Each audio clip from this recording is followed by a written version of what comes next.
Spotlight with Shadow, a Canadian dad who's got his finger on the pulse of global entertainment and sports. Each episode features unfiltered conversations with everyday creatives, musicians, wrestlers, filmmakers, and more from every corner of the globe. No fluff, just raw, real stories. This is Spotlight with Shadow, presented by Off the Top Media. Ladies and gentlemen, welcome back to another episode of Spotlight with Shadow. Today, my guest, he's an actor. He's an independent. He is a crazy man himself. He is Patrick Rush Rancid McNeil. How are you doing, my guy? I am doing fantastic. I'm good today. So I'm going to skip pleasantries because we don't do that here. How are you feeling today? Oh, I feel like shit, but we're here.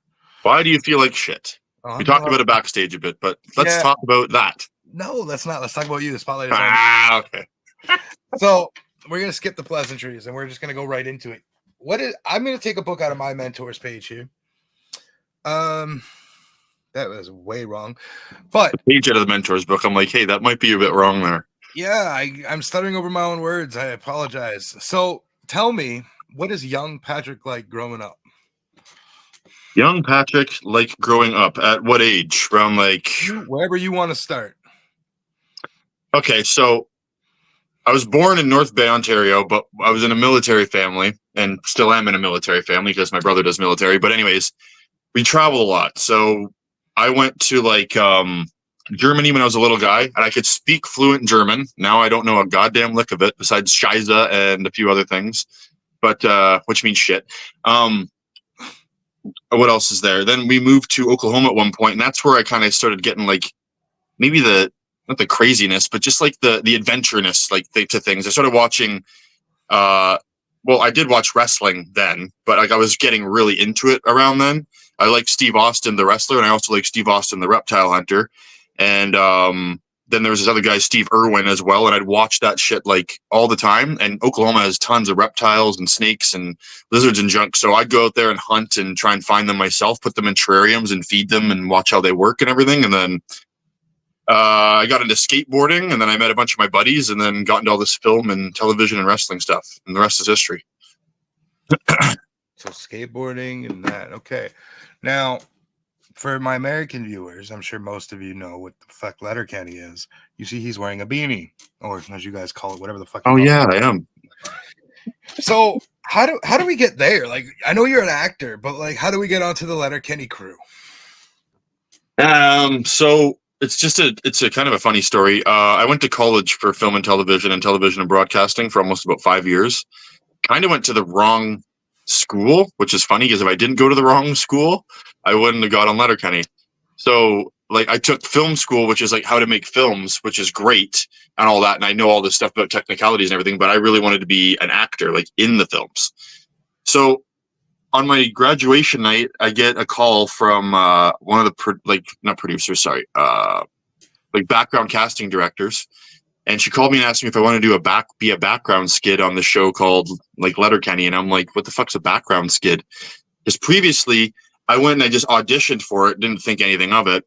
One of my friends from college, name was Blaze Blessino. He came up and he said like, hey, I just auditioned for the show named Letterkenny, and it's got these basement dwelling meth heads and junk. And I'm like, fuck, sign me up, dude. I popped my board up and I went home and I just did a few, I auditioned for Roald Stewart. And then I think Devin, the other skid that was on the show for the first 2 seasons.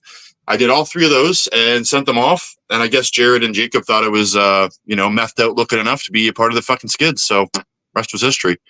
Got the call, said, yeah, sure, did the 5 days, and then they called us back for season 2, and they just kept calling us back. I love that. I mean, me and Danny, anyways, the other guy, Darian.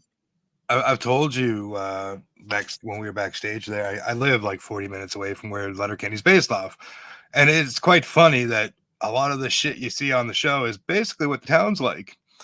And if you ask anybody, they're so pissed. They don't like how they're portrayed sometimes, and it is what it is, but you don't ask those questions there. I remember the first time I asked, and I got the dirtiest response ever, and I was like, okay. Yeah, then.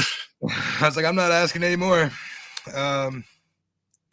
So you're there now, and you're doing this and that, and how many seasons has it gone? Because I know that it's wrapped up now, or it's getting to be wrapped up. Oh, it's so great that it's not great that it's wrapped up, but it's great that I can talk about things now, and it's not like, okay, you got to keep this under wraps for like 2 years. You know what I mean? Like it's just stuff like that. But we went they went 12 seasons. I had the pleasure of doing every single season as Connor, and I got my actress status because of that, which is the acting union in Toronto. I became a full member of that, and I got onto features and other television shows because of that. And I am just like so thankful and grateful that Jared and Jacob thought that I was messed out looking enough to be on a giant fucking Canadian hit TV series, you know? So with all that, it's just the 12 seasons meant a lot to me, and it's kind of hard to put into words, like those experiences and the people that I met and the friends that I made. It's very hard to put into words that like would actually describe the feeling that I got, because I can't describe how like amazing and awesome and just like blissful that it was just the whole month. And even being on the crew too, like it was one of the easiest shows I did as a gripper electric. Like when I was doing all that a bunch back in the day, a lot more than I am trying to do acting now. It's I would always get to be able to either plug in some lights and light up the beautiful Letterkenny cast, not including myself, because like on those days they get a daily and I just get to go do my acting thing, which was kind of easy and a lot better than just, having to go back and forth. But yeah, it was just chill, a blast. One of the greatest experiences of my life, one of the greatest 8 years of a reoccurring thing. I'm like, oh yeah, Letterkenny's coming up. Like I get super excited about it like a month before. Start getting the emails and your balls get all tingly in like a good way. You're like, yes, you're down. Yeah. Yeah. So I got to ask though, because I think it's around season 5 or 6 it became a bit more popular down south. Mhm.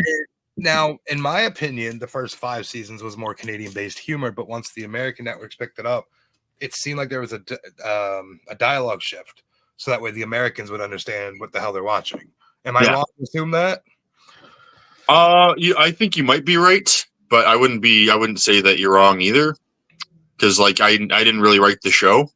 I understand the business of how a product has to be a little amped up because a new audience is starting to see that, but I wasn't in the creative room when that happened. You know what I mean? So I don't want to speak for anybody. No, and that's not what I'm at. Like, that's not what I was asking. I just wanted to see Oh. where you felt with it, right? Where I feel about it. Yeah. I kind of feel it was like a sort of shift, but like at the same time, it was still the Letterkenny I knew and loved. Oh, it didn't change very much. It's just I feel like a lot of the jokes were more not so Canadian, but more explained because the American audience. Because it's kind of hard when you're like, if you go up and talk to a Cape Bretoner, it's going to be very hard. Like, hey, there, everybody going down to the ferry there at the number 776. What? Union Station? Where? Like, what are you talking about? Like, just.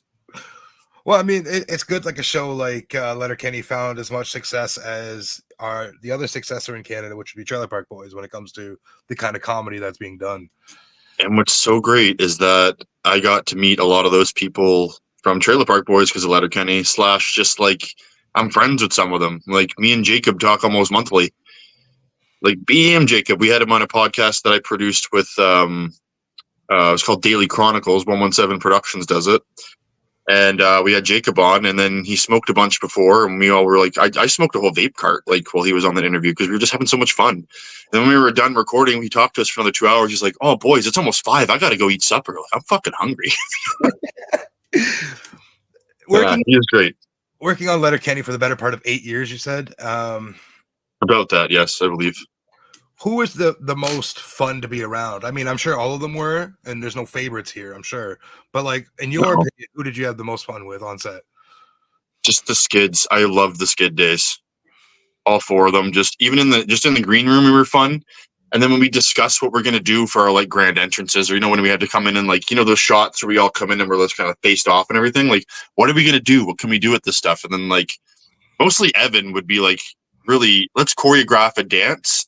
And then there's sometimes we'll be choreographed that it's just like we're on point because we just had enough Adderall or whatever. Then there's sometimes we're just all trying to like impress each other and everyone else, and it's just a big giant fucking shit show. And we just pick and choose what times we would do that at, and I just had such a blast doing that and everything. So fucking fun. Like the time we did the talent show, and Stuart's just screaming at the top of his lungs, and I'm doing some Russian dance in the back. That was one of the funnest days ever. I dragged Danny off the stage, and there was a nail hanging out of the stage, and it ripped his fucking shirt 3-4 times. We had to keep changing his undershirt because I kept ripping it by dragging him off. And then when Sarah Gadden came along and she became a skid for one of the seasons, That was a blast because we just got to be out in clown outfits in the middle of like, 2-3 p.m. or whatever, and just setting up mailboxes just to smash down, setting up things just to fucking break an elbow drop through. And it was, I still got like a scar, pretty sure on my arm somewhere from elbow drop, and there was a chunk that took out. I'm like, I'll always remember that, man. But there's a bunch of scars over it now, so falling down skateboarding, doing whatever. What is the biggest takeaway working with a person like Jared when coming to acting? Because I know he is pretty big here in Canada for what he's done. He's been on a few shows. I mean, he's even portrayed Don Cherry, for fuck's sakes. So Yeah. What was the biggest learning tool under him that you can say personally? I'll never forget when he told me, we were having a coffee one morning on the set. I think I was in a skid day. He was all in the green room. And he told me, he's like, don't ever stop creating what you do, Pat. Don't ever stop having ideas and try to put them out there, because he's seen my ideas. He told me that him and his wife watched my old comedy series, DSBT TV I made in college. I made like a few episodes. And he said her and him were actually spitting out their wine. And it was a giant, like, thank you, dude. Like, wow, you watched my stuff. I did not even expect that. But the biggest takeaway I got from him was keep throwing things at the wall until something sticks, because you know it can. You just have to believe that you can get there. And then he also just told me, just keep being myself and just don't stop spreading the love and joy that I can spread as much as I can. You know what I mean? He's a very good mentor for acting, very good guy to just be around and hang out with, and one of the most humble people I've ever met. I mean, that's kind of the I've never met the man. I've seen him a bunch of times. I don't feel like bothering people. Yeah. So I'm sure you know what a Funko Pop is. I'm quite sure you understand what that is. So you've seen the line of Letterkenny's come out. Yep. 2 of the skids are out so far, and then there's Katie and Wayne and Squirrely and Derry. When are we going to get yours? I don't know. You got to ask Funko Pop. There's some people on Twitter that keep on going like day whatever of trying to get the other skids as like Funko Pop. So if we just keep on screwing the algorithm around and try to, Well, I'm telling you right now, make a protest, it'll happen. If this comes out, I'm sending it to you because I want it signed. You'll see my gas mask fucking face. I want it signed. All right. So what other acting have you done so far other than Letterkenny? Like, were you on Shoresy? Were you, because I know for whatever reason, me and you had this discussion and it was quite funny. You're credited in one of the episodes of Shoresy. And that's where IMDb is rated for the letter F for fucked up, because they fucked that up. And, or whoever updated that. I don't know who updates IMDb or does whatever, but I did not act in it. I just worked on it for a few seasons as an electric. That's about it. You just got credited for it, and that's hilarious. But like, why not, right? Like, sure, yeah. But at the same time, like, if people ask me and they want to know, it's like, yeah, no, that's not true. I was never in an episode. Fair enough. I was just plugging in lights for a few seasons. That's about it. And that cast is beautiful too. They're all awesome. I Good see. cast and crew on that one. Dolo are pretty tight there a little bit. Dolo's really dope. I really enjoy him. Harlan's cool. They're all really cool, but I got to know Harlan, Dolo, Andrew, who plays Goody, and yeah, a few of the others, like just a little bit closer, like Tassia, Blair, and Kalani as well. Because we'd hang out after we're done like working, you know what I mean? Or like on the weekends, I'd be like, hey, what are you guys doing? And go to their hotel, they come to my hotel, whatever, and we just have some drinks, go out, do something. Shoot the shit, learn about each other. Oh, and Max Buffard too. Like he plays JJFJ. JJ, I always fuck up. Yeah, or not, yeah. But yeah, he does a lot of grip work, but he got on his JJ and everything, and a lot of good times with him as well. I got to get a bit closer to Max, and that was really nice. They all seem like a good cast, and I'm glad that you had the opportunity to work with such amazing people. You know, that's good when you enjoy what you're doing. I'm grateful and very blessed, beyond measure. My man over here is being his best Julian impression with his glass. Yeah. It's actually just diet pop and ice. He ruined the secret. Could have been bourbon, and he just ruined it. What other TV shows have you done that you can talk about right now? Any movies that you've done that you're allowed to speak about? Tell me. Like, what's those experiences like? Even if you can't tell me titles and stuff, that's fine. Just the experiences for you. Yeah, I've been in a few that are out now and I could talk about. So there's one called Happy Fucking Sunshine. I played a drug dealer in a town that's like about bands and stuff. I was kind of the comic relief in the scenes I was in. That's what I kind of figured. That was pretty fun. I got to be a bellboy who gets pretty much mauled by a cannibal couple in a movie called Do Not Disturbed. And I just got this prosthetic on my neck and blood went everywhere and everything. That was the coolest ever. I got to just sit and fake blood for 2 hours and get paid for it. I'm like, this is fucking dope. That is dope. So that was fun. I've done some other featured background and stuff like that for like Trickster and things like that, but I don't know if the scenes made it to the show. But there's one time I had to kind of just lay nude in a bed with another girl or whatever, but I was really tight compression boxers because her son comes in and checks to see if she's like sleeping, to see if he's going to get breakfast or not. I think that's what the scene was. And she's like sleeping with me and junk. I remember doing that. Little Altar Boy was fun. It's a series that it was an actor co-op, meaning like they just got actors and do a passion project. And if it takes off, then a series takes off, and we all got like, you know, contracts to be those characters or whatever. But what's happening now is, I believe, I don't want to spread rumors or anything, but I believe the director is starting to actually start to talk to producers and everything about like getting it off the ground. So we'll see where that goes. And I got to play a violent Polish gangster named Tomas, or Thomas, but like it's just spelled Tomas. And I had a blast doing that one. That was really fun. I got to be like really angry and just like, you know, stare sharply at people, and it's really fun. And then you know, be like the most less afraid of the cops at everybody there. Like, yeah, great. That sounds like a lot of fun. So before we get into the wrestling side of things, where have you traveled in the world that you enjoy going? Like, I'm not quite sure how well travel versed you are and stuff like that, but where have you gone that you actually taken in as a human being before we get into, you know? I really haven't traveled that much in my life, only for when my dad was in the military back in the day, as I believe I explained earlier. And yeah, I lived in Germany for a bit, and then it was the States and Canada. Like, I never really went anywhere else beyond that. I do have a bucket list of trips I want to do, but I just got to figure that out at the points that like it's a good time to do. I see you're an avid collector in the background there. What have you got up there? Oh, it's a bunch of posters. Got this tech deck from '97 still in the package.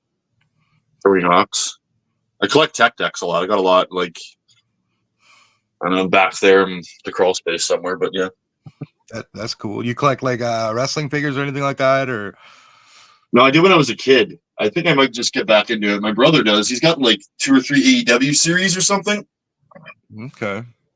And he's got like, he's trying to collect like all 8 for like, it's like series whatever number, and he tries to collect all 8, put them in the thing.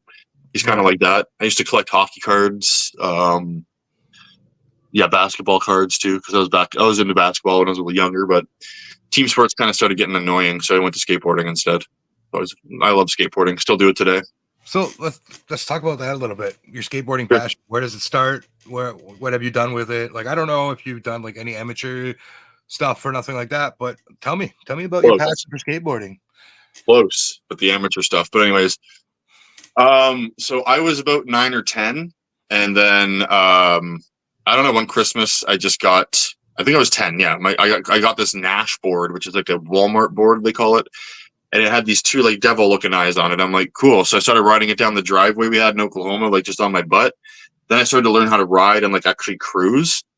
And then when I started cruising, I'm like, this is such a great feeling. And then my buddy Jake across the street at the time started building like haggard ass ramps, and we just started trying to make like jumps and do ollies and everything.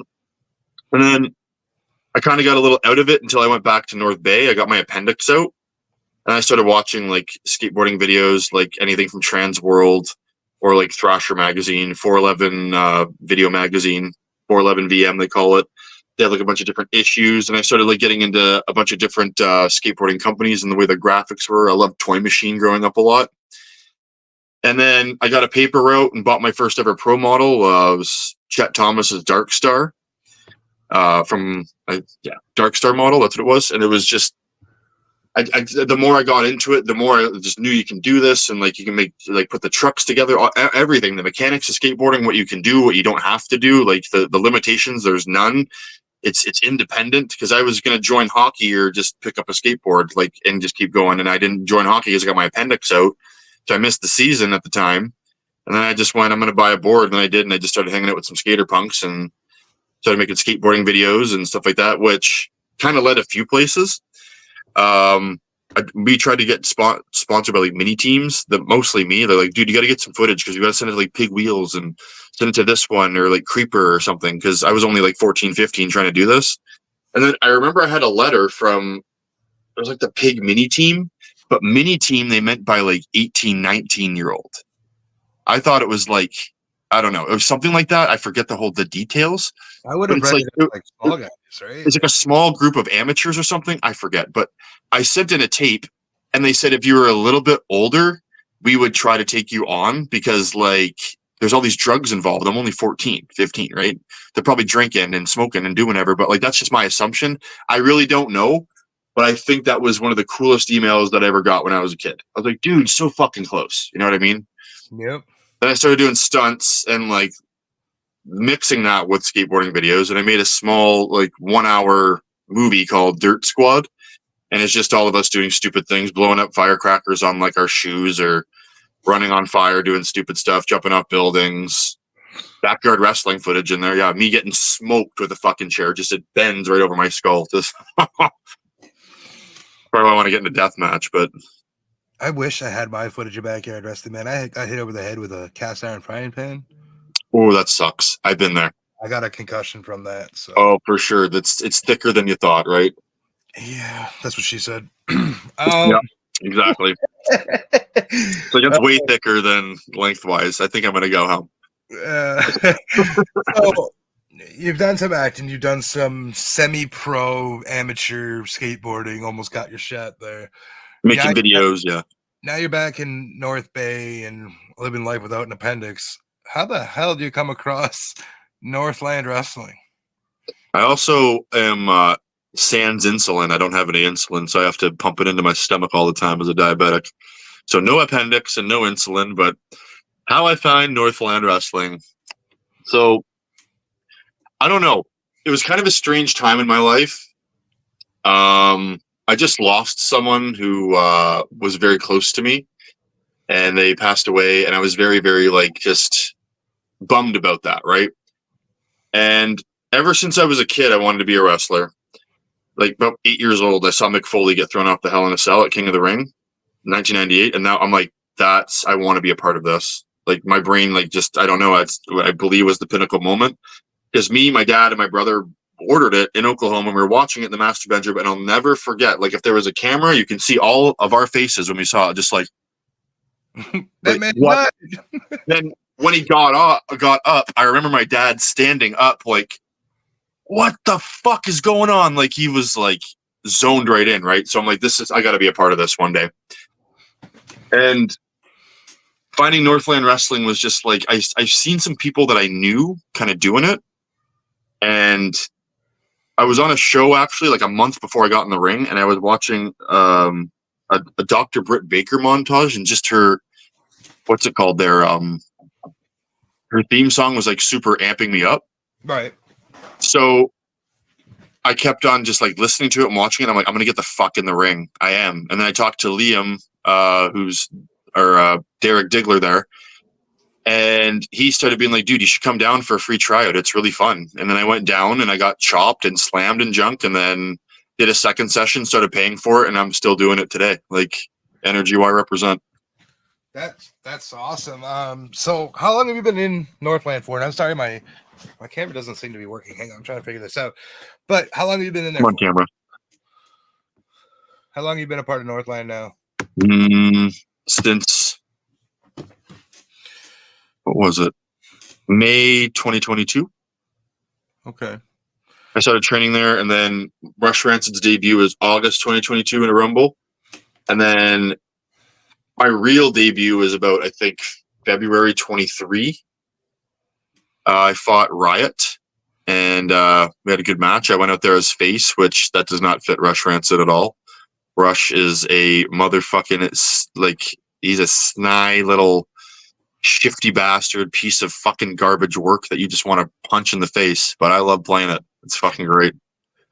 So it's like it's a part of you type of thing, like that. You're like, hey, I can make that come out through Rush. You know, just do that. Now I'm going to ask you a question, and feel free not to give me an honest answer. You can tell me however you want. Where the fuck does your brain go to create Rush Rancid?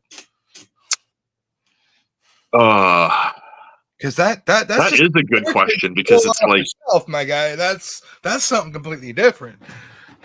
I appreciate that, because from all the mentors of wrestling and the people I grew up watching, they all said, if you go to that fucking ring, bring something that they haven't seen. I've never seen anybody pose like this, ever. I've never seen anybody pose like that in wrestling. And I'm like, it makes sense, because it's like, I'm okay, I'm not okay, I'm just Rush. You know what I mean? You don't know. You don't know what the fuck he's going to do. It's like he's shifting.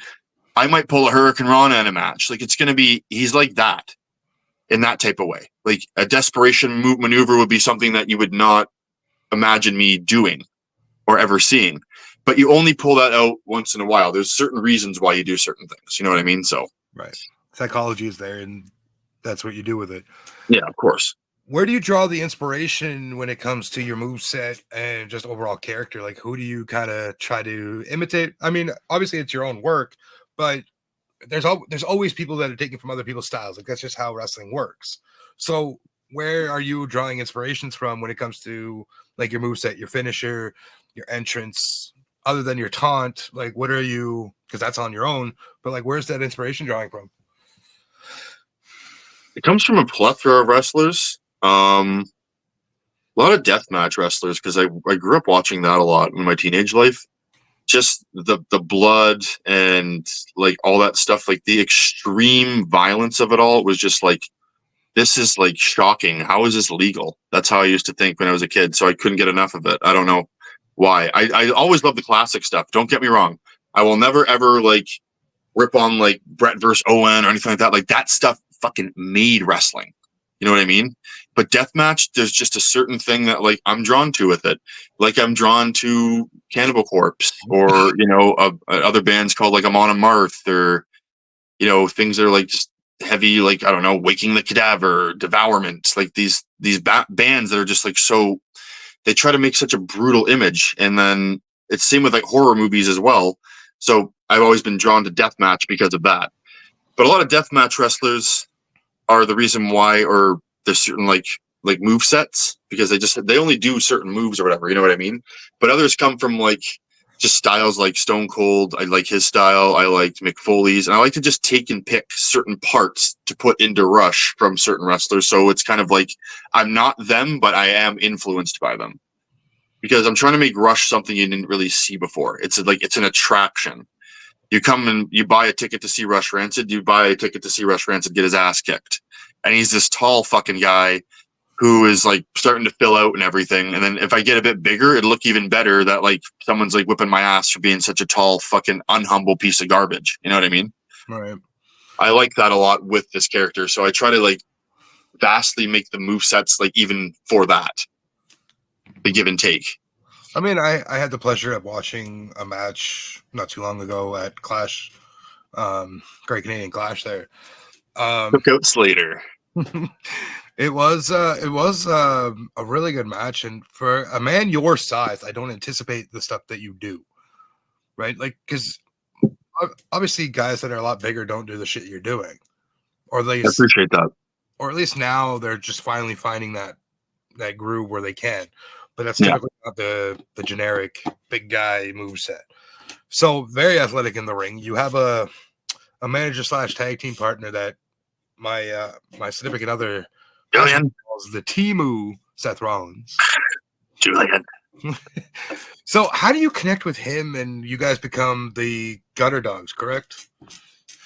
So we kind of just got teamed up, right? And what's kind of a beautiful random notorious thing is that like we kind of look the same in certain ways. Like, I got a long hair and a beard, and he's got long frizzy ass hair with a beard and stuff too. So it's kind of like, well, you kind of make them look like they're from almost like the same bloodline, and you make them a tag team. And then we just did. And what we're trying to do is like Rush Rancid's just like, he's from the alleyways and blah, blah. And he just fights people in alleyways, and then he wants to get the ring and hurt people in Northland. And there's reasons why he wants to hurt people, but it's all told through promos. So The thing with Julian is like he's kind of a greasy mechanic, and we kind of even at the what's it called there, the merch tables, we kind of try to stay in character and just like kind of make up like kind of on the fly sketches while we're just talking to each other, and it's actually attracted people to come over and check out the merch. So we have a connection like that, and also he's just kind of like starting to understand how wrestling works and what the moves are and all that stuff. And it's I know like a shitload about wrestling, watching since I was like 8. You know what I mean? Right. But I know people are going to judge me for like a deathmatch, but I don't give a fuck. I enjoy it. I enjoy what I enjoy. But if he teams up with a person like me, I can tell him like certain things, why this, that, psychology, whatever it is. Because like I know that I become pretty goddamn hated in Northland as Rush Rancid. They when I hear my music, I hear a bunch of boos right after, and I'm like, yes, I have you. That's what's great. I love it. Right. Any reaction is a good reaction, right? Mm-hmm. If they're dead silent, then you're not doing something. Yeah, exactly. Okay. Now, this is the part where I don't know how involved you are in the social media verse when it comes to like the big pros or like the indie scene, but like, are you on Twitter? Yep. Okay. So I'm sure you've seen like us, the IWC, which is affectionately known as the, internet wrestling community. What is the biggest thing you absolutely hate, whether it be on the indie scene or big pros, like that you hate seeing out there? Like in the ring, or no, just fans do and say being complete dickheads. Like, do you have anything? Oh, okay. Yeah. What you would say to them? So what I don't really like seeing is just fans being genuine dickheads, or like just people who take it. Not that I'm saying that I don't take it seriously. I really do, because it's a part of my life and it's my career, and I'm building Rush Rancid as a brand. That's very important to me. I am a businessman when it comes to that. But I understand it's like wrestling is a show. It's a show. And it always will be a show. That's how it's always been defined. And people come out there and they act like people are doing stuff that's real, and they're trying to get involved. And then it's like, you're going to get, like, you don't understand how fucking hurt you can get by not paying attention. You can get screwed right up, dude. You got to be like, understand that shit. And you have to understand that it's a show. You're jumping barricades and you're trying to jump into the fucking ring and stuff like that. Well, they're performers performing. And then they're in adrenaline rushes or whatever the fuck they're on. They could be on drugs. It doesn't matter. I don't know how certain wrestlers get in there. I don't do that myself, but all wrestlers prepare a certain way to get in the ring. And when they're in their goddamn zone and you're coming at them and they don't know who you are, you're going to get fucking cranked and you can get like seriously injured or killed. Right. That's the stuff I don't like, is people getting involved too much, or just being like, oh, well, this is how this should work and how that should work and blah, blah, blah. And it's like, you don't do anything but bitch on the internet. You're not going out there and like trying to change the wrestling industry at all. You're not talking to people or anything or blah, blah, blah. You're just sitting on Twitter bitching all the time. Yeah. Just people who just like bitch all the time. It's like, I scroll past it. I never really give it the time of day because I'm not that type of person. But it's really annoying to see like, yeah, I know this and I know better. It's like, have you ever even stepped forth into a ring or into a facility? But yeah, right. And like, I used to be hypercritical a lot. Like my fat ass ain't, I ain't getting in the ring. But I used to be hypercritical. And this past WrestleMania, I've said this in a couple of interviews now, watching my daughter, who's 5, just take in her favorite wrestler, which is Cody Rhodes, win, and like the passion that's there, and like the innocence of wrestling, just watching it unfold in front of me brought me back to be like, okay, I need to just stop and just take it for what it is. That right there. Yes. Yes, Shadow Man. Andrew, my cousin. You look like Andrew. Andrew! Yeah, he doesn't even live here. He lives in Barrie. He's good. Speaking of that, so when we met in August, I had a double take. I had to fucking double take. He even had a double take at the photo I sent him. I met you after the show, and I said you're a crazy fucker and love what you're doing. And you're like, you look like my cousin. Can I get a picture? And I was like, it was so weird for me, but I was like, sure. I'm asking you for a picture of the guy who's like does all this stuff, but I'm like, no, I have to. Like, you look like Drew, dude. It was crazy to me. But I love it though, man. That's awesome. I have a passion now that I've really dug into watching Northland, and I've interviewed a bunch of you guys now, and I'm enjoying the working relationship I have there. You guys are great. The company's great. I love watching you guys perform. Like, any chance I get to promote you, I'm doing it. Like, Thank you so much. I'm here for it, right? And we all appreciate it. I know 1,000%. I do. I love it. I'm definitely enjoying the approach, and it's Northland and my friend Will that kind of pushed me to enjoy indie. But like watching Northland last year, the event where your coach and your boss, Mr. Dan, cracked his head open on the floor. Oh yeah, I saw the footage of that. Crazy. I was there in person. Oof. And I heard that thud, and I looked at my significant other, and I was like, "That didn't sound good." And then we go over, and we'll let the rest left to the imagination. But that sparked it. And the summer before, I think it was Bane and Rusty I met. They were just finishing up an event here. I never even realized they were here. They were down at the lake, and I started talking with them. Yeah. So like, it's been a couple years, and like coming up to, I came up to North Bay, and I fell in love with the town. Like, it's a beautiful place. I'm not sure if I'd survive there in the winter, but it's cold. But yeah, it's pretty nice. Beautiful place up there, and if I could take in every show, man, it'd be great. But I can't, so we're here. Logo in the corner there. Where the fuck do you come up with this? What logo? Your Rush Rancid logo that's right up the top there. Oh, yeah. Okay. I just took a picture of myself doing this, and then I sent it to a guy who does death metal art in Thailand, and I'm like, "Can you just make my face look like I'm dead?" And he's like, "What would you like in there, though?" He's like, "What do you mean by dead?" I'm like, "Hey, scraggly hair, bones sticking out, maggots eating." And he's like, "Oh, okay." Then he sent me this thing, and it was it was the rough draft. I kind of look like the Crypt Keeper a little more, and I'm like, "Can you add a little bit more hair? Because I know I have a lot more hair than that. Like, it's only like strands coming out." And he's like, "Oh, okay, so you want like your face right now, but actually dead, how you'd look as a zombie?" Yes, sure. So if that's how you can work, that's how you can work. And then he sent me that, and I'm like, yes, I'm putting that on a fucking shirt. And I kind of want to make a tag team shirt with Julian where we're both kind of like doing our pose or something, and then make that like Gutter Dogs with like Gutter Dogs, like maybe like a black metal font or something so you can barely read it. That logo, man, I remember seeing it, and I was like, what the actual fuck is that? Because it creeped me out, not gonna lie. I don't get bothered by a lot, but that kind of hit the spot, and I was like, because it looks like you, a little shadow. We look like we're from the same seed and bloodline because you look like my cousin. What's your family like? Where have they been? Did they hang out in Cape Breton? No, I don't think so. I don't know. My other side of the family is from Newfoundland, so it's not that far. Oh shit! Well, my mom and dad are both from Cape Breton. Like, there might be a bloodline somewhere, but not the Roman Reigns bloodline. Yeah. How actively are you watching the product today? Like, are you big into watching the product, or you just kind of skim through it and catch highlights? Like, product of what? AEW, WWE. Like, what are you watching now? Oh, I watch a lot of highlights online, but sometimes I'll watch whatever shows I can watch on the internet. If I can find them, I'll watch the whole thing. Or if friends watching it or something, they invite me over. I'll be there. But it's like I don't follow it too much, but I kind of know what's going on just because it's updated constantly. And on my Rush Rancid page, it's nothing but wrestling shit. So I follow a lot of stuff that's kind of more underground. Like, I really like Game Changer Wrestling a lot. Like, I kind of enjoy because it has everything. It's got lucha, it's got technical, and then it's got like deathmatch as well and hardcore. So you never know what you're going to get.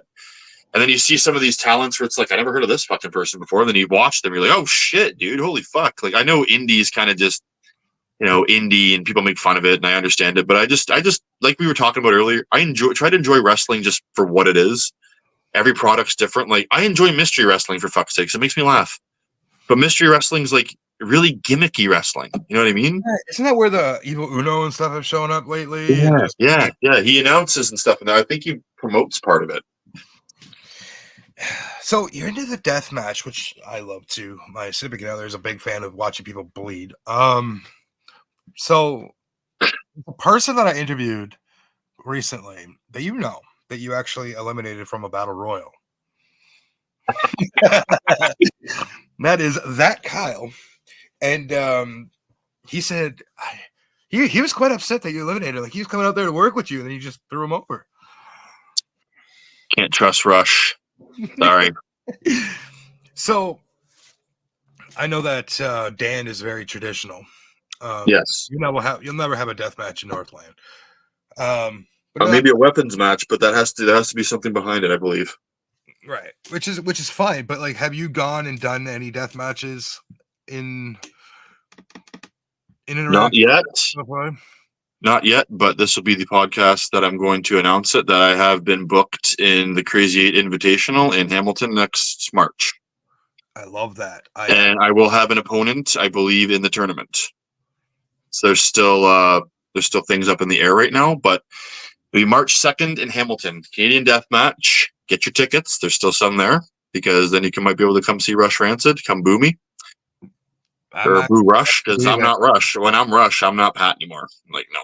I'm actually planning to be there. I talked to the owners. They're actually going to be a guest here on Spotlight at some point here in the next few weeks. So that's dope. I'm looking forward to heading down to Hamilton to watch that. And I'm not going to be booing you because I don't know many people. So this is going to be something I'll be cheering and watching you just do. And it might be a different vibe because deathmatch is kind of like what I've noticed from crowd reactions is just like it's all kind of just like two guys just fighting, and it's like, oh, I want him to win now. Oh no, he's cool. No, he's cooler now. Like it's just I don't know. It's always been kind of like that every time I've watched it, unless there's certain storylines where it's like, no, he's an asshole for doing what he did. That motherfucker. It's really kind of just like you never know with deathmatch. Like as opposed to traditional wrestling, like you know who the heel is, you know who the face is, but like in deathmatch, it's like you kind of have to decipher for yourself. It's kind of cool. Yeah, the deathmatch concept is like a bar fight. You go out drinking with your buddies, and a fight breaks out in the corner, and you're like, "What the fuck is happening now?" And you just watch, and you're like, "Oh shit, dude, that big dude's fucking giving it to him." Yeah. You know what I mean? Definitely a crazy concept. Now, I want to go into music because I see that's a Motorhead post flag behind you, right? Yeah. Oh, wrong way. What music inspires you? Iron Fist Motorhead. That's a sick album. What do you love for music? I guess. Me love for music. I listen to a plethora of things, but like nowadays, back when I was like not even a teenager, maybe 11 or 12, I started listening to like death metal and thrash and stuff like Slayer, Cannibal Corpse, 6 Feet Under was a big band when I was a young kid. Strapping Young Lad when Devin Townsend was crazy doing that. Then I liked the more brutal stuff like fucking what is there? Devourment, Abysmal Torment. This is all just like some bands and music and stuff like that. They just try to like take it over the top just for the sake of taking it over the top.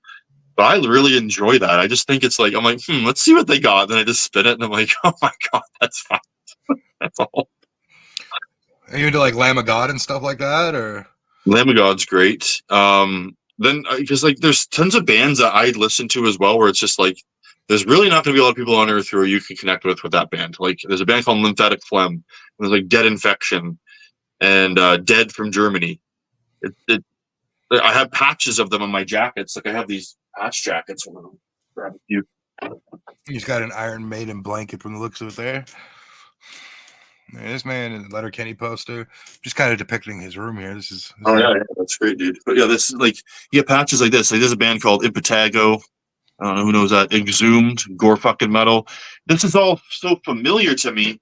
But when you're wearing that jacket out in public, people are just probably like, I don't know any of that. Is that like a brand or I've never you know what I mean? I could just imagine or put myself in someone else's shoes, but then when someone knows it and stuff, they come up and they're like, oh dude, awesome. That's a fucking sick band. And you're just like, whoa, that's one of the people that like knows what you're talking about. Right. But at the same time, it's a very acquired taste, but I also listen to like Elton John and Suicide Boys and you know, it's very those are two completely different things, but it's like that's what I just mean. Right. Aerosmith, Kiss. I was listening to Kiss's fucking what was it? I was listening to the Tony Hawk thing. They had like three songs on there. It was like God of Thunder, and then what else was there? Lick It Up, Rock and Roll All Night. And I'm like, dude, I forgot how kick-ass Kiss is. Like, you know, you just everything. I enjoy a lot of stuff. Except the only thing I really don't like is like country.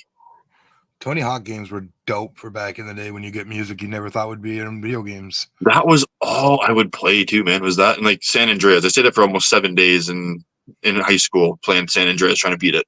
Are you a fan of Linkin Park? I did enjoy it when I was young. Yes. So what do you think? What do you take of the new chapter in Linkin Park?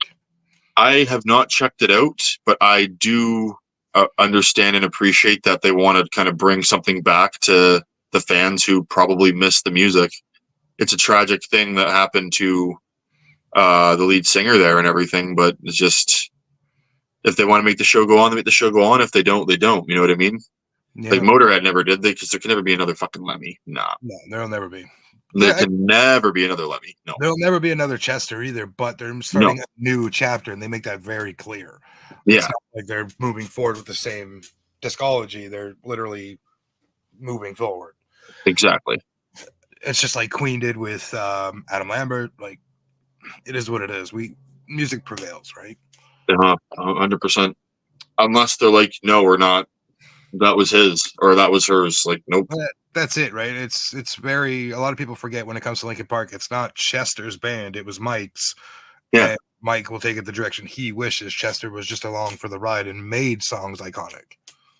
Yeah, it's like, even this is going to be kind of maybe a crass one, but the Plasmatics, it was Wendy O. Williams. She was the lead singer, and she killed herself, and they never kept going. Even though her husband, I believe, was the guitarist, he was like, nope, Wendy was the Plasmatics. Because she fucking was. She was a goddamn energy. That's another influence of mine, was her. Just like doing it and not giving a fuck what other people are thinking of you. You are who you are, and you're embodying your art the way you want to embody your art. It's the same with Motorhead. They never changed. Every time a record label will be like, well, we want to appeal more to like this audience. Let me be like, yeah, well, fuck you. Then you just leave. Yeah. Like, we'll find another label. He's like, we're always going to be, we're Motorhead, not fucking, sellout head. Right. Leads me into my next question, which is, you're a wrestler. Yeah. I've asked this to many wrestlers now. Can you separate the art from the artist when it comes to Chris Benoit? Oh, now this is all opinion. Like, I know, but it's just a tough question, dude. It's a very tough question because I've seen his work, but that's also fucking heinous what you did. That's fucked, dude. That's fucked up. You can't do shit like that. Like, no man, no woman has any right to do something like that. That's fucked. Right. But his in-ring work, though, it's like, it speaks for itself. It's never going to go away. The internet's a thing. There's videos that pop up on my YouTube that say Chris Benoit's 10 worst fucking, head injuries that led him to this. There's tons of stuff that pop up. Right. Do you believe that his body of work, keep in mind, we all know what he did. Yes. But if the world of wrestling can put that aside, do you believe he's a Hall of Famer? I would. Put this aside. I'm just saying, it's just a question. With putting what he did aside, that has nothing to do with the wrestling industry. It's just, this is all wrestling we're talking about. Yep. He put himself through a living hell to do what he did. So a person that dedicated definitely should have a spot somewhere. But it's what you did, though. That's definitely it. What you do outside the ring is what counts the most, and that's how the world works. Unfortunately. And that's another thing that's just like, well, that's how it goes, dude. You have to be stand up in a certain way outside the ring. And you can't just be Rush Rancid. Like, if I was Rush Rancid all the time, no one would want to hang out with me. Like, because I know how Rush works and stuff, and how he is in the ring, and how stingy he can get, and all this stuff. It's like, no one wants to hang out with someone like that who's complaining and like, you fucked me and I blame you, and that's how Rush is. But that's just a persona. It's something that I build, and I had that, and there's certain things in me that come out towards it because those were genuine feelings at a time. You know what I mean? I try to put that into my art instead of into my actual life and limit myself. Did you take that part, or did you create that part of Rush based on Bret Hart being a dick towards Goldberg for the last 20 years? That might be a part of it, because I really thought that was hilarious. I popped that in my head a little bit when you were speaking about that. And you say, "Oh, he fucked me, you hurt me, I'm getting you back." But speaking of that, since you've started wrestling, whether it be in Northland or where be it, have you got stiff shotted to the fact that you were like, "Fuck you, I'm giving you a receipt and it's coming harder"? Yeah, I've also wrestled at New Beginnings Pro, which I did they did a lot last minute Monty's last August. That was fun. I got to fight one of my friends from like a long time ago. and I got to tag with him too, and then he was in the Rumble as well. But what, like, sorry, what was the question again? Did you get hit like a stiff shot? Oh yeah, stiff you shot. You gave them a receipt that was so good that they kind of apologized about it. Felt like I was in grade 9 geography class for a second. I'm like, what was the question again? Yeah. No, what I truly believe is that I want you to hit me hard out there, as long as like it's a wrestling hit. You're not gonna, like, I'm not gonna haul off, or anybody should haul off and give me a Muay Thai jab. It's gonna knock me out and the match is over. You know what I mean? Or something like that could happen. But I do tell my opponents, I'm like, dude, give her. Because I don't want to give receipts and stuff like that. Like, I understand if I get hit or something. Maybe if I got crippled or something like that, it could be a different story, but that hasn't happened. You know what I mean? So, or if I got like a serious injury or whatever. But like, I don't know what happened. I think in April, something happened to my shoulder, and it still bugs me when I do push-ups. And I'll get to like 25, and I'm like, oh my God, it's starting to just burn. It's on fire up here. I don't know what it is, but like, I've been trying to see someone about it and everything like that. And I did see some doctors at the time it was hurting, and they're just like, oh, you're fine. It's probably just a stretch muscle, blah, blah, blah. So I might have to just get that checked out, but that's the only thing I could think of. And I fought Gunner then too. And it might have been just me. It might not even been him. I might have rolled something out too long or too fast or too into something, or, shoulder to post. It could be anything. Right. It's just, if someone stiff shots me or hits me hard, I was like, good, I asked for that. Like, because when Dan was like, yeah, I kind of went a little hard on you there to like hit you and stuff. I'm like, but I asked you to do that. I would never, I'm not going to be like, oh, fuck yeah, of course you fucking hit me hard. No, I asked for it because I want that show or that crowd to be so entertaining for them. I want them, like, I try to think of the person who doesn't believe and is there for the first time. I'm doing it for them right now. They're there for the first time. I have to make them believe. If I make them believe, they will buy a ticket for the next show. And that will still make us live. We live by making people believe. So I advise all my opponents and stuff, hit me with a potato. Just make sure you don't fucking knock me the fuck out, because we can't finish the fucking, show, dude. Right. That's about it. What you said there is you're there to make people believe. Yeah. When I came to Clash and my 11-year-old, he was there with me, and my 5-year-old and my 1-year-old was with me. But my 11-year-old, he really didn't like you. He literally verbatim told me that you're a dick. And he is still very much into the innocence of wrestling, where he doesn't understand what me and you do of wrestling. Yeah. So everything is very much, he understands it's not real, and I'll use it like that. But he gets behind these characters. He's like, yeah, he was a dick. And then and Julian too. He's like, I don't like that guy. Good. Like it's good when you get that, right? And that's what you want. Because I did my job. I made you believe that I am a piece of effing garbage. Like, yeah. So let me ask you this: Tony Khan and Triple H call you. Okay, they offer you $10 million each. What company are you going to, and why? It's hard.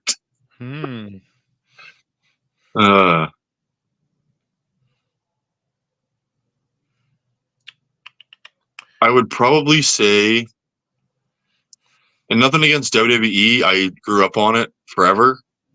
I would choose the AEW side probably because of just the limitations of matches. And I would be able to fully embody Rush Rancid as a character with the matches I could do there. Love that answer. Fair enough. I'm going to ask you a couple of random questions here, and then we'll end the interview here. But if you could be anything other than an actor in wrestling, what would you be? In the medical field. I'd either be doing surgeon stuff, paramedic, or those things. Or dare I say maybe mortician? Because it's just how we function as human beings. Like, if someone took my brain out, that's my entire existence right there. It's crazy. That's always been such a crazy thing to me. And then I'm like, how come that part of that person's arm doesn't work that way just because that tendon doesn't connect? Like, what the fuck? Like, that's all that stuff's really just fascinated me since my like I was a kid. And it's like, if I didn't act or whatever, I would probably get into it to try to help save lives and understand how delicate the human body actually is, even though how resilient it is. It's such a fine line where we're on as human beings, right? In our flesh. Because we can fall down a flight of stairs and not even be phased because we tucked our chin or we fell a certain way. But like, you can get out of bed in the morning and cough and then your lung collapses. What? Right. That's always been crazy to me. And it's like, how though? It's the mystery of it. Like, what the fuck? Like, how the fuck did that happen? You could sneeze and blow out your back. Like, it's... Yeah. And I've heard people do that. They're like, I'm in the hospital. Like, I literally sneezed this morning and my lower back is like numb and I can't feel it and I need it to come back because it hurts to walk on. I mean, we started the interview and I said, I'm not telling you what's wrong, but I woke up this morning and I don't feel like I'm stiff as hell in the back or hip, and I don't know which one it is. And it's something painful. I knew I'd get it out of you somehow. You're probably just fighting ghosts in your sleep, or you're having dreams where you're like a boxer or something. I don't know, doing Muay Thai competition. You're in the end of Bloodsport, not Jean-Claude Van Damme. I don't know. You could work with any, give me 3, any actor, actress in the world who you're working with on your next TV show / movie. Oh, your dream cast, basically, that you get to work with. Who I would work with? John Doerr is one of them. I met John Doerr. He's great, but it would be John Doerr for sure. One is one. Probably Jillian Bell, who plays Jillian on Workaholics. God damn it, that character killed me. I laughed so hard every time. Like there was a time she went dumpster diving for a cat, and then she comes out and she's like, "I'm not crazy." Ow, ow, ow! Has garbage in her hair, and the cat's like gnawing at her neck and shit. And I'm just like, Jesus fucking Christ, this girl. And then probably actually Blake from Workaholics as well. Like, he just seems like such a chill dude, and also just kills me. Blake Anderson. Yeah, there we go. Maybe you can get a hold of Ryan Reynolds and be in the next Deadpool as one of the zombie Deadpool. That'd be great, actually. He seems like a chill dude as well, Ryan Reynolds. He does. What is your Mount Rushmore professional wrestling? I have one for 2 different styles. When you're ready, go ahead. I'll take so traditional wrestling. It's probably going to be like, because like this was always the style of traditional wrestling, like 90s Attitude Era or whatever. Definitely Stone Cold, The Rock, Undertaker. This is all like 90s wrestlers too. Well, some of them did it in the 80s. What else would I put on there? Terry Funk. Even though I'd put him on the other one too, but like, no, he did traditional as well. And he made you believe. And then probably Mick Foley. If that's the 5 heads you can do, just 5. Yeah, I guess there's 5. I don't know. I'm not American. I don't know. That was just me speaking on the fly, because if I really had time to think about it, I could actually give you the genuine answer. But it's like, there's so many people from my time and that are up and coming now. They're just like, dude, fucking legendary, you know? Right. All right. Let me ask you this, and I want to see your honest answer, because I've asked this to a couple of people now, and I've gotten an answer, and I've kind of gotten off the rails with an answer. Do you have an issue turning off Rush to Patrick and Patrick to Rush? I don't have an issue with it. No. There's probably some things that I do in my life that might be kind of like, oh, goddamn, that was so Rush Rancid. But I can really separate characters from being me. If I have to stay in the state because I need to be amped up for like the show, or if I'm going to method act for a movie because I need to be someone like different actually for a full feature, like maybe it might change, but it's all really. Wrestling with diabetes, is that hard? It's definitely different for sure. Because my blood sugar works differently than everyone else's. Like, I have to take extra special care of it. Before every time I go to train, I test my blood, and I test it probably at least once while I'm there. You have to, with that much physical intense activity. And with the amount of drug use I used to have, like I used to drink a lot more, and I used to smoke a lot of like cigarettes a lot more back in the day, and cannabis. When I was first training, I did too, and like yeah, it's screwed with it because it's like you're doing all this training and intense exercise, but you're also drinking and everything too. But you have diabetes in the middle. That's gonna fuck some things up. So you got to kind of choose one or the other, or moderate one and then choose the other one for the most part. You know what I mean? Yeah. Because there's nothing wrong with like, to me, there's nothing wrong with having a few drinks or whatever, blah, blah, blah. You at a party, you know, or a special occasion. That's cool. It's a human tradition. But you're in the ring more than you're drinking and doing drugs. Right. You know what I mean? So having diabetes and everything, when it comes to training, it's a little bit, for me, easier to kind of like figure out what I should do or like have a smoothie or eat before it. When it comes to show days, it's like I have a whole different ritual. I try to stay hydrated all day. I try to test my blood sugar like even 2 times more than I usually do. I have to pack an extra suitcase full of like just Gatorades and water and a bunch of different things, supplements, stuff like that. But I never had a match where, you know, my blood sugar dropped or went down and I forgot everything and blah, blah, blah. But like if something did happen, I would communicate my opponent that happened. So. Fair enough. One more thing before I ask you another thing. Sure.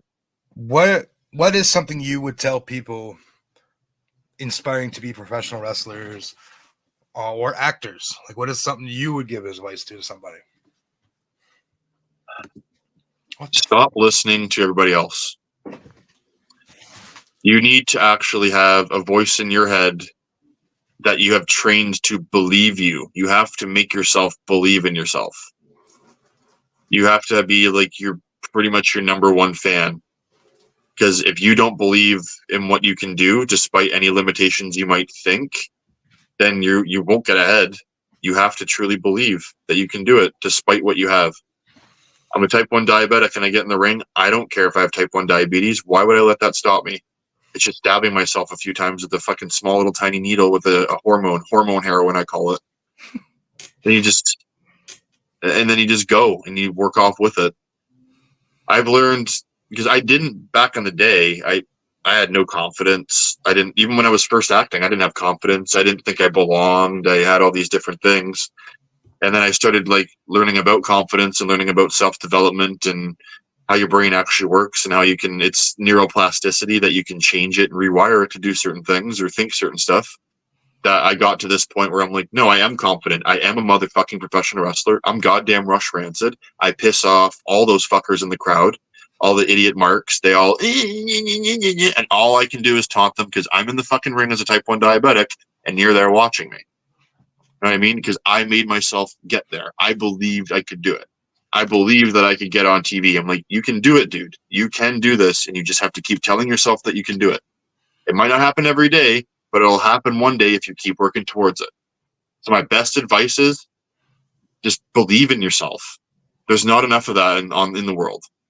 And it shows in our negativity towards a lot of each other and stuff. Like people make fun of each other. There's bullies. There's this, there's that. You know what I mean? Because deep down, they're not really believing in themselves. They don't really think that they can achieve. If they think that they can achieve and do stuff, they wouldn't have time to make fun of other people, put them down and do certain things. You know what I mean? Because they're like, no, I can do it. Why would I make fun of you for being misfortunate? What? Right. That's just my philosophy. I don't know. No, I appreciate that. I love that. All right. I appreciate that. Gonna throw you on the spot. Can you cut a promo on Rush Rancid right now? I'd be able to cut a promo on Rush Rancid. Hold on. Go off on, we'll say Scowls. Use Scowls. Go off on him. This is the Rush Rancid, and I'm not here to please you. I'm here to only please me, 100%. I'm on the spotlight with Shadow, who looks like my goddamn cousin in Barry, who I would slam through a table right now. I want to hurt him. I want to break his arm because I just don't like how people can move like I can. They don't deserve it like Rush does. Heel Rush, we left out Rancid as a result. That good? I love it. All right. And that's the part of the show. I just had to throw the cousin thing in again. I love it. I love it. I love it. This is the part of the show where I let you go ahead and plug your stuff, where people can find you, all that good stuff. So please take it away and tell the people where we can find you. You can find me on Instagram at DSBTTV_plywood. My Rush Rancid account is at Rush Rancid Wrestling. You can find me on YouTube for YouTube/Plywood Mind. I believe that's what it is, or 1017. Yeah, Plywood Mind 1017. Twitter, same plug as Instagram, but it's just Potamkin instead. And yeah, it's pretty much all my socials. And Patreon too. I got one of those. If you want to, If people want to buy your merch, is there anywhere we can buy it online? Or are you not trying to ship anywhere to people? You can direct message me and I will ship it, because I want to put kind of like a personal touch to it. Sign things, put some extra goodies in there that like might just be like, I don't know, it could be ring worn stuff, something that might be a treasure of mine, maybe even like a script side I used for a sketch that like I won a bunch of awards for. Like I did a sketch called The Long Brothers, won a bunch of awards. We still got the scripts. We sign it. I do that for Patreon. But I like to do that for wrestling fans too, because it's just like, well, what's this? And then I kind of put a little bit of history and they can understand, like, this is where I come from type thing. Connect with my audience if I can. I love that. First off, I want to thank you for your time today. I know you're a busy man. We've had to move the dates around a couple times now, but we finally nailed down a day. So I thank you, genuinely, for your time today, sir. And I look forward. Thank you too, man. Thank you for having me on. It was very fun. I look forward to seeing you at the end of November. It's going to be fun. Again, this is recording in October. If this doesn't drop right away, I'm going to see him soon. He's probably going to beat me up, but it's fine. But ladies and gentlemen, you heard him. He's an indie guy. He's an actor. Make sure you're supporting your indie friends. Make sure you're supporting any of your friends and their goals and dreams. With that being said, thank you, Patrick, for your time. And this has been another episode of Spotlight with Shadow. Thank you, Shadow, for having me.